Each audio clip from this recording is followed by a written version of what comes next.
السلام علیکم پیارے بچوں، آج ہم حرف چے کی کہانی سنیں گے۔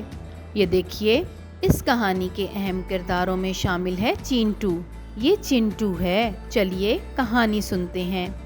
چاول کی بوری میں چونٹیاں دیکھ کر چنٹو نے چیخ ماری۔ ایک چوہا تیزی سے چنٹو کے قریب سے گزرا اور چنٹو اور زیادہ چیخنے لگا۔ بتائیے یہ کون ہے؟ یہ ہے چینٹو۔ اور بتائیے یہ کیا ہے؟ یہ ہے چوہا اور یہ چیونٹی ہے۔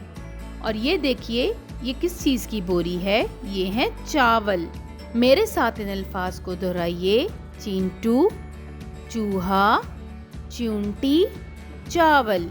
پیارے بچوں، ان سب الفاظ کی ابتدائی آواز چا ہے۔ بولیے: چا چینٹو، چا چوہا، چا چیونٹی، چا چاول۔ یہ جو چا آواز ہے، یہ حروف تہجی کے حرف چے کی ہے۔ یہ حرف چے ہے، اس کے پیٹ میں 3 نقطے ہوتے ہیں، اور جب ہم اس کی چھوٹی شکل لکھتے ہیں تو یہ 3 نقطے اس کی چھوٹی شکل کے نیچے اس طرح سے لکھے جاتے ہیں۔ حرف چے سے الفاظ بنانا بہت زیادہ آسان ہے۔ آپ اپنے ارد گرد نظر دوڑائیں اور کوئی سا ایک ایسا لفظ اپنے باقی بچوں کو بتائیں جس کی ابتدائی آواز چا ہو۔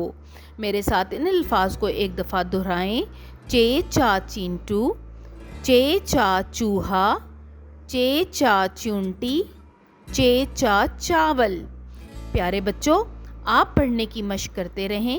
اگلے سبق تک کے لیے اللہ حافظ۔